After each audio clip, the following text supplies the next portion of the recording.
달린 행악자 중 하나는 비방하여 이르되 네가 그리스도가 아니냐 너와 우리를 구원하라 하되 하나는 그 사람을 꾸짖어 이르되 네가 동일한 정죄를 받고서도 하나님을 두려워하지 아니하느냐.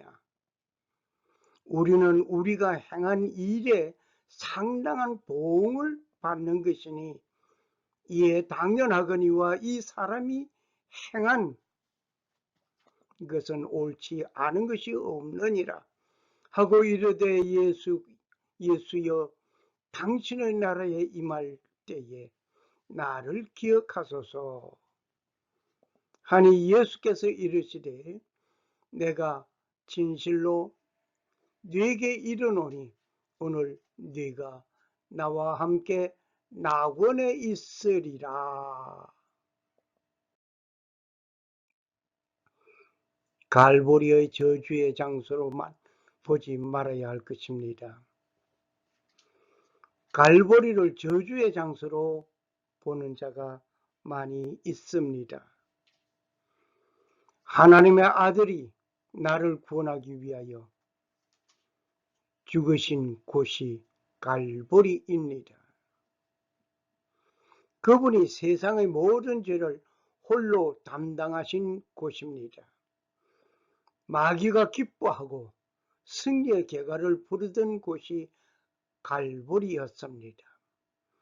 죽음을 당한 사형수가 마지막 모습을 남긴 곳이 갈보리이었습니다. 자기 죄로 죽어가던 두 사람이 그곳에 있었다. 그중 한 사람은 회개하는 모습을 보였던 곳이 갈보리이었습니다. 이 갈보리는 두 사람의 사형수가 있습니다. 두 분류의 사형수가 있습니다. 한편에는 한평생 살아오면서 남에게 선을 보이는 삶이 아니라 악한 죄인으로 살다가 죽임을 당한 곳이 갈보리였습니다. 그러나 다른 한편은 죄를 발견하지 못하였다는 판결에도 불구하고 처형을 당하는 자였습니다. 내가 진실로 네게 이르노니 오늘 네가 나와 함께 낙원에 있으리라라는 예수님의 십자가 위에서 두 번째 말씀하셨던 곳 갈보리였습니다. 예수님은 그 한편 강도 사형수에게 낙원의 안식을 약속한 곳이 갈보리였습니다. 빌라도가 대제사장들과 관원들과 백성을 불러 모으고 이르되 너희가 이 사람이 백성을 미혹하는 자라 하여 내게 끌고 왔도다. 보라 내가 너희 앞에서 신문하였으되 너희가 고발하는 일에 대하여 이 사람에게서 죄를 찾지 못하였고 헤롯이 또한 그렇게 하여 그를 그에게 도로 보내었도다. 보라 그가 행한 일에는 죽일 일이 없느니라. 그러므로 때려서 놓겠노라. 누가복음 23장 13절에서 16절의 말씀이었습니다. 빌라도는 신문한 그 결과 죄를 찾지 못하였다고 하였습니다. 헤롯도 사형에 해당될 일이 없다고 판결하였습니다. 그러므로 매질하여 때리는 정도로 처벌하여 석방하겠다고 하였습니다. 그러나 민중의 소리가 최후에 이겼습니다. 무리가 일제히 소리질러 이르되 이 사람을 없이 하고 바라바를 우리에게 놓아주소서 하니 이 바라바는 성중에서 일어난 밀란과 살인으로 말미암아 옥에 갇힌 자르라. 빌라도는 예수를 놓고자 하여 다시 그들에게 말하되 그들을 소리질러 이르되 그를 십자가에 못 박게 하소서, 십자가에 못 박게 하소서 하는지라. 빌라도가 3번째 말하되 이 사람이 무슨 악한 일을 하였느냐? 나는 그 죽일 죄를 찾지 못하였나니 때려서 놓겠노라 하니 그들이 큰 소리로 재촉하여 십자가에 못 박기를 구하니 그들의 소리가 이긴지라. 누가복음 23장 18절에서 23절의 말씀이었습니다. 빌라도는 계속하여 사형 은도를 요구하는 민중의 소리에 3번이나 죽일 죄를 찾지 못하였다고 말하지만 결국 민중의 소리가 진실을 무너뜨리고 이겼습니다. 오히려 죄 없는 예수를 죽이고 성내에서 밀란을 일으키고 살인하고 혼란하게 하던 바나바를 석방시켜 달라고 외치는 무리의 소리가 이기고 말았습니다. 여기에서 민주주의의 맹점을 지적해 보고자 합니다. 민주주의 맹점이 무엇인고 하니 의결의 다수 각일에 매듭짓는 이를 보고 민주주의적 결이라고 합니다. 민주주의는 각 사람이 인간으로서 존엄성을 보존하고 있고 한 인간으로서 성장, 발전할 수 있는 삶의 방식이기도 합니다. 민주주의의 원리는 첫째로 개인 간의 관계에 관한 도덕적 확신들로 이루어진 체계, 그리고 둘째로 개인의 권리와 권력의 사용뿐만 아니라 자유와 전체에 관한 정치적 원리로 이루어진 체계, 셋째로 재산의 소유와 재화 등에 관련된 경제적 확신에 관한 체제를 말하고 있습니다. 평등의 개념, 인간 존엄의 개념 등에서 민주주의는 인간 개인에게도 그 존엄성을 말하고 있습니다. 민주주의의 통치 형태 속에서는 자유선거를 통하여 지도자의 교체가 평화롭게 이루어집니다. 시민들은 어느 한 개인이나 단체의 집단의 지시에 따라 투표를 하게 됩니다. 합법적인 자기 선거가 있기까지는 투표에 의한 결정이 결정적으로 효력을 지니게 됩니다. 민주주의는 사회적인 면에서 볼 때 시민의 자유가 보장되는 것입니다. 즉, 각 개인이 가능한 한 충분히 발전시켜 개방된 사회를 창출할 뿐 아니라 각 개인의 고결성과 존엄성을 보호하는 데 있는 것이 민주주의입니다.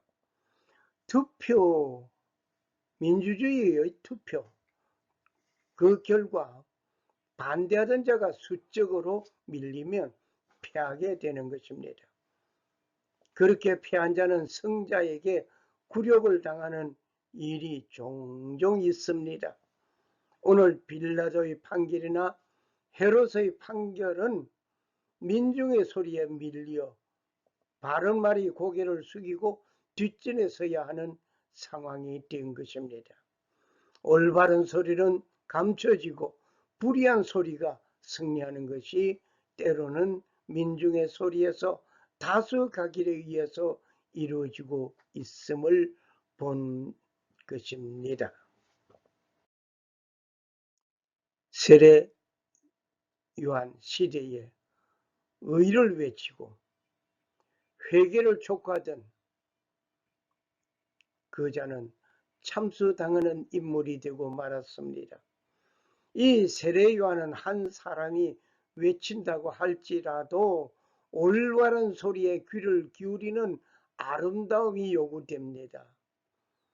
비판과 반대를 위한 반대의 소리가 온 군중의 소리가 된다고 할지라도 그 소리가 승리하는 일이 되어서는 아니 될 것입니다. 이 세례 요한은 아론의 자손 제사장 아버지의 사가랴와 어머니 엘리사벳 사이에서 태어난 자이었습니다. 예수님보다 6개월 전에 태어난 자입니다. 누가복음 1장 5절.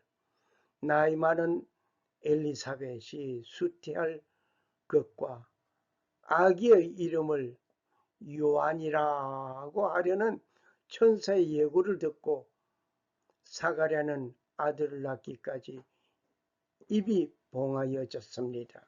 즉 벙어리가 되었습니다. 누가복음 1장 11절에서 22절을 참고하시면 되시겠습니다. 엘리사벳과 예수님의 어머니 마리아는 친척 지간이었습니다. 누가복음 1장 36절 말씀. 세례 요한은 성경 등장에는 최후의 나실인으로 광야로 나가서 낙타틀로 만든 옷을 입고 메뚜기와 석청을 먹으면서 예언자로서의 삶을 살아갔습니다. 마태복음 3장 4절 말씀. 세례 요한은 광야에 외치는 자의 소리라 라는 별명을 가지고 있습니다. 마가복음 1장 3절. 당시 자신이 하나님의 약속된 구원자라고 하면서 자신을 중심으로 세운 사회 건설을 꿈꾸는, 하지만 세례 요한의 삶은 전혀 그러한 삶이 아니었습니다. 그는 자신의 명성이나 권리 주장을 하지 아니하고 회개하라고 외치는 자였습니다. 마태복음 3장 2절 말씀. 요한은 담대하고 힘있게 회개를 촉구하면서 예수님을 하나님의 아들로 선포하였습니다. 요한복음 1장 18절 말씀. 요한이 외치는 회개의 표시는 세례를 받음으로써 입증되었습니다. 누가복음 3장 7절에서 14절 말씀, 21절 말씀 참고하시기 바랍니다. 예수님도 요한으로부터 세례를 받았습니다. 마태복음 3장 13절. 요한은 예수님을 회개의 상징인 세례를 표현하지만 하지 않고 하나님의 뜻을 이루어야 한다는 예수님의 간청에 요단강에서 예수님께 세례를 베풀었습니다. 마태복음 3장 14절 15절 말씀. 갈릴리와 베레아의 분봉왕 헤롯 안디바스가 자기 동생의 아내를 취하여 가졌던 헤롯 안디바스, 그를 향해서 세례 요한은 이것이 잘못된 것을 지적하였습니다. 그 일로 인하여서 세례 요한은 참수형을 받게 된 것을 우리는 성경을 통하여 잘 알고 있습니다. 마가복음 6장 16절에서 29절을 참고하시면 되시겠습니다. 요한은 예수님이 공생애를 시작하도록 길을 열어준 선지자로서 회개를 외치던 자가 예수님을 만난 뒤 예수님이 구원자이심을 외치시기 시작한 것이었습니다. 요한복음 1장 29절 말씀. 예수님은 여인이 낳은 자 중에 가장 큰 자라고 세례 요한을 향하여 칭찬하였습니다. 마태복음 11장 11절 말씀이었습니다. 빌라도의 법정에서는 참과 진리가 사라진 무리의 소리가 승리하였습니다. 그날 빌라도가 무리의 소리에 참혹하게 무너진 그 모든 것의 결과는 인류 종말에 이르기까지 가장 끔찍한 소리를 듣게 된 것입니다. 지상의 온 교회 성도들이 본디오 빌라도에게 고난을 받아 십자가에 못 박혀 죽으시고 라고 신앙 고백의 소리를 외치게 됩니다. 올바른 진리의 외침이 있다면 침례 요한같이 참수되는 일이 있을지라도 외쳐야 합니다. 그리고 참 잘못된 무리의 소리, 외침이 다수를 차지한다 할지라도 진리의 소리에 귀를 기울이고 그것을 따라가는 자가 되어야 할 것입니다. 갈릴리의 사형수 가운데 생명을 살리기 위하여 매달리는 자가 있으니 그는 하나님의 아들 예수 그리스도입니다. 하나님의 아들 예수 그리스도를 살리기 위한 죽음에서 삶으로 옮기기 위하여 이루어진 것이 갈보리의 상징이었습니다. 죄 없으신 분이 세상의 모든 죄를 뒤집어 씌운 곳이 갈보리였습니다. 이곳은 반드시 죽임을 당할 사형수들이 마지막 모습을 남기던 곳이었습니다.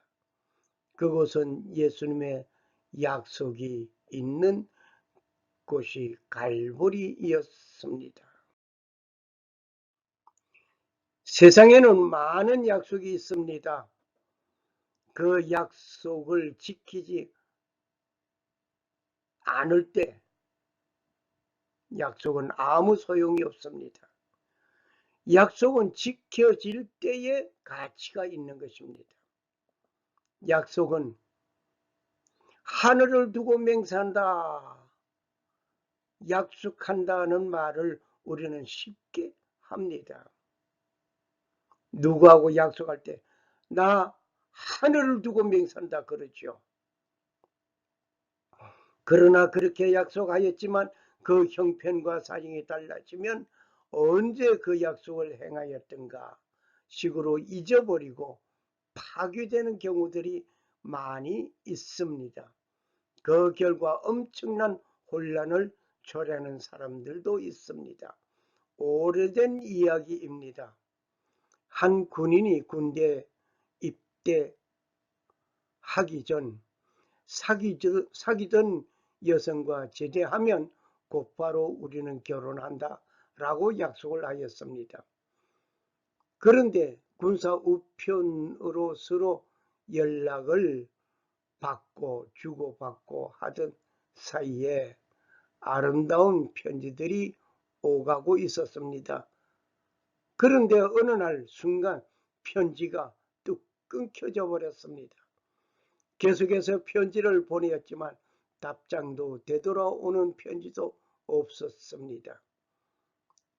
어느 날 우연히 듣게 된 소문에 사랑하던 여인이 다른 사람에게 시집을 간다는 것이었습니다. 그가 휴가를 받아 부산 남포동 거리 지나간 극장 앞에 많은 사람들이 극장에서 짝을 지어 나오는 그 모습을 보는 그 순간 그는 격분하기 시작했습니다. 여인의 모습을 보는 순간 배신감에 분노한 그는 허리춤에 차고 있던 수류탄을 까서 던졌습니다. 어떻게 되었겠습니까? 수많은 사람들이 다쳤습니다. 약속이 물거품이 되고 배신감 속에서 분노가 가득한 결과 엄청난 혼란을 야기시킨 사건이었습니다. 오늘 한평생 죄와 함께 살던 자가 죽어가면서 예수님께 요청합니다. 당신의 나라에 임하실 때에 나를 기억하소서.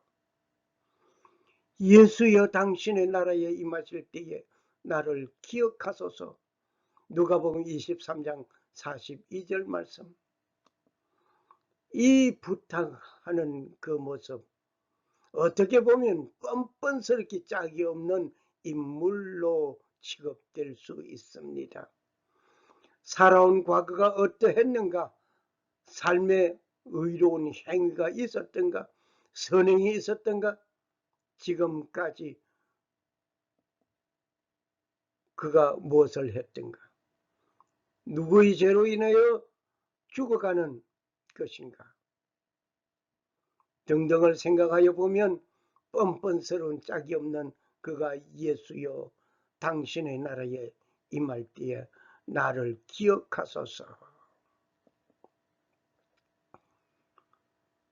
본인은 과거 죄악으로 그렇게 된 죽어가는 그가 예수님에게 부탁한 것입니다.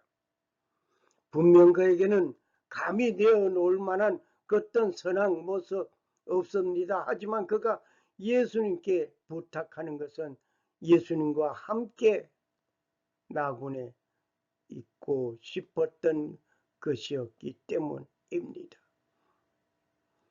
물론 죄를 범하고 죄 때문에, 내 죄 때문에 죽어가는 상황이지만은, 그러나 그는 천국을 소망하였습니다. 지금 나는 어떻습니까? 이 강도보다 나은 점이 있다면 어떤 면에 나은 것입니까? 그 강도는 사형을 받아 죽었지만 나는 감옥에 간 적이 없고 전과가 없으니 의로운 자라고 말을 할 수 있겠습니까?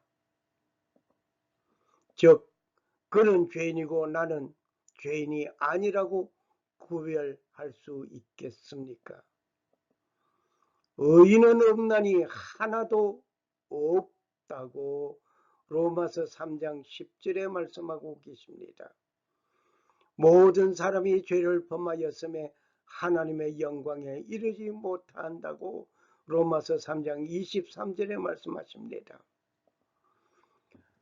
사람의 죄에 대하여 생각해 봅시다. 죄가 드러난 죄인은 법에 따라 처벌을 받게 됩니다. 죄가 드러나지 않는 죄인은 도덕적으로 문제가 있지만 법망에는 걸리지 않아 죄가 없는 것처럼 감춰져 보이지 않는 것뿐입니다. 죄가 드러나고 감춰지고 어떤 것입니까? 죄가 드러나고 드러나지 않는 차이점, 그것뿐입니다. 죄인이라는 점은 똑같습니다. 어떻게 보면 처벌을 받은 자가 오히려 처벌받지 아니한 자보다 의롭다고 볼 수 있습니다. 왜냐하면 죄의 값을 치루었기 때문입니다. 십계명을 한번 살펴보시겠습니다. 십계명의 제1계명에서 4계명까지는 신론에 대한 계명입니다. 그리고 제5계명에서부터 10번째까지는 인론에 대한 계명입니다. 하나님을 섬긴다고 하면서 하나님보다 더 사랑하고 아끼는 것이 있다면 역시 우상을 섬기는 것이라 말입니다. 때로는 어떤 일에 나의 진실을 말하기 위하여 하늘을 두고 맹세하노니 하나님도 무심하다는 등등의 말을 함부로 합니다. 역시 하나님의 이름을 망령되이 일컫는 사람이 된 것입니다. 안식일을 기억하여 그날을 거룩히 지키라고 하였는데 하나님을 섬기는 그날을 내 즐거움을 위하여 사사로운 날로 바꾸어 버린다면 역시 안식일을 범한 자가 된 것입니다. 우리는 하나님과의 수직관계를 잘 이루어야 할 것입니다. 예수님께서 내 이웃을 사랑하고 내 몸같이 여기라고 보살피라고 내 몸같이 사랑하라고 내 이웃을 사랑하고 내 이웃을 위하여 원수를 위하여 기도하라 하신 예수님. 이 수평관계를 말씀하신 것은 즉 인간과의 관계를 잘 유지하라는 뜻으로 보입니다. 수직관계가 잘 이루어진 사람은 필히 수평관계가 잘 이루어져야 될 것입니다. 바로 이것이 십자가입니다. 네 부모를 공경하라 하셨는데 시집가고 장가들고 둘만의 즐거움이 부모를 잊어버리고 살아간다? 되겠습니까? 시집 갔으니 시댁의 식구와 잘 어울리면 될 것으로 보지만 나를 낳으신 부모 없이 어찌 시댁이 있겠는가? 친정 부모님도 기억해야 할 것입니다. 부모님 앞에서 형제들이 어떤 사소한 말다툼이라도 한다면 부모님의 마음이 어떻겠습니까? 역시 부모님을 공경하는 마음이 있다면 어떤 작은 일부터 잘 해야 할 것입니다. 형제가 형제 서로 다툼 없이 부모 앞에서 잘 살아가야 할 것입니다. 살인하지 말라 하셨는데 사람을 죽이는 일 또는 남의 인격을 손상시키고 매장시키는 일도 살인의 일종이라는 사실을 기억해야 합니다. 그렇다면 자살은 어떻게 보는가? 자기 생명을 스스로 마다하는 일을 살인이라고 보는가? 남의 생명을 죽이는 것은 살인이라고 한다면 자기 생명을 스스로 죽이는 일 역시 살인입니다. 왜냐하면 내 생명의 주인은 하나님의 것이기 때문입니다. 하나님의 생명을 내 것으로 착각하고 스스로 목숨을 끊었다면 분명히 살인입니다. 남의 인격을 매장시키는 일을 우리는 매 순간 수없이 행하고 있습니다. 그렇다면 그 역시 인격 살인자가 되는 것입니다.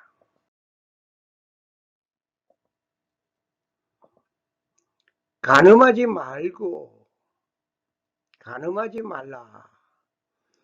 이 사회에서도 간음을 하고 성희롱을 하고 부적절한 행동을 한 자는 처벌을 받는 것이 분명합니다. 그러나 발각이 되거나 고소가 되어야 처벌이 이루어진다. 숨겨진 죄인은 처벌에서 제외됩니다. 그렇습니까? 그런데 음욕을 품고 여자를 보는 자마다 마음에 이미 간음하였느니라는 마태복음 5장 28절의 말씀, 예수님의 그 말씀을 기억합시다. 지나가는 예쁜 아가씨를 보고 음욕을 품었다면, 섹시한 몸매를 보고 흑심을 품었다면 이미 간음한 자라는 사실을 면할 수 없습니다. 도적질 하지 말라는 말씀을 보겠습니다. 남의 물건을 주인 허락 없이 나의 것으로 삼았다면 도적이라고 보는 것입니다. 이 계명은 남의 소유권을 침해하지 말라는 말씀입니다. 물건을 허락 없이 가지고 가는 것이나 다른 사람이 심혈을 기울여서 만든 작품을 무단 복제하거나 다운받아서 사용하는 것 등 상표를 도용하는 일 역시 도적의 하나입니다. 거짓으로 증거하지 말라는 말씀을 보면 우리는 내 편리를 위하여 남의 체면 유지를 위하여 사소한 거짓말을 하기도 하고 사실 아닌 말을 하면서 어떤 사람을 궁지에 몰아넣는 경우도 있습니다. 과분한 칭찬을 늘어놓는다면 역시 그것도 거짓 증거 중에 하나입니다. 이웃의 집을 탐내지 말라. 이 계명은 내 이웃에 있는 모든 것, 즉 기구라든지 그 집의 여자, 자녀, 유괴하는 사건 등을 포함해서 말해 볼 수 있습니다. 이웃집에 있는 것은 그 집에 잘 있도록 보호하는 것이 되어야 할 것입니다. 구체적으로 다루지 못하지만 어느 하나라도 걸리지 아니한 것이 있습니까? 외부로 드러났든지 드러나지 않았든지 차이가 있을 뿐입니다. 우리가 하나님의 말씀에 비추어 보니 나도 죄인이로구나.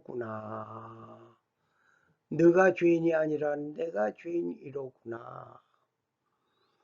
십자가 위에서 죽어가는 그 강도나 나나 같은 죄인이라 말입니다. 차이가 있다면 그런 드러난 죄인이고 나는 아직 드러나지 않는 죄인, 감춰져 있는 죄인 뿐입니다. 나 역시 조금도 나을 바가 없는 죄인입니다.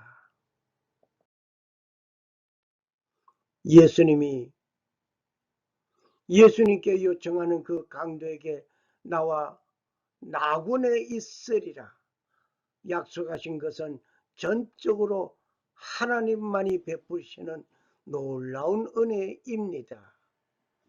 예수님께서 나와 함께 나군에 있으리라. 이 은혜가 이 시간, 이 글을 읽고 있는 우리 모두에게 임하시기를 원합니다.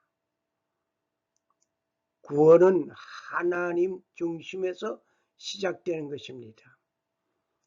은혜, 복음의 중심적인 의미를 나타내는 말로서 받은 자의 받을 자격이 없지만은 공로가 없지만은 값없이 베풀어지고 주어지는 것이 은혜입니다.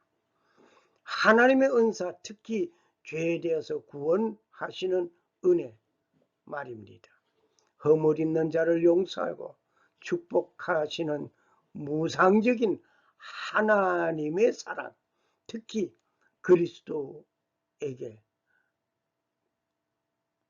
그리스도가 베풀어진 그 구원, 구속사적인 그 사랑 말입니다. 누가복음 17장 9절 말씀.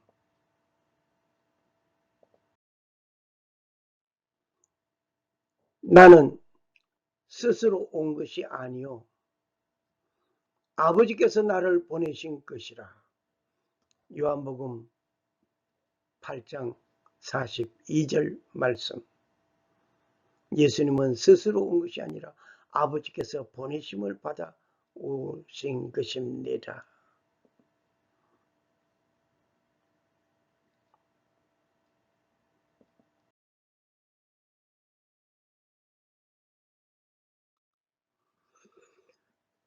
그가 찔림은 우리의 허물을 인함이요 그가 상함을 입은 것은 우리의 죄악을 인함이라. 그가 징계를 받음으로 우리가 평화를 누리고 그가 채찍에 맞음으로 우리가 나음을 입었도다. 이사야서 53장 5절 말씀. 살아 역사하시는 주 하나님 아버지는 자신의 뜻을 이루시기 위하여 역사하시는 가운데 그분이 사용하시고 귀한 역사를 이루는 그 일에 동반되는 인물이 되시기를 소원합니다. 감사합니다. 할렐루야.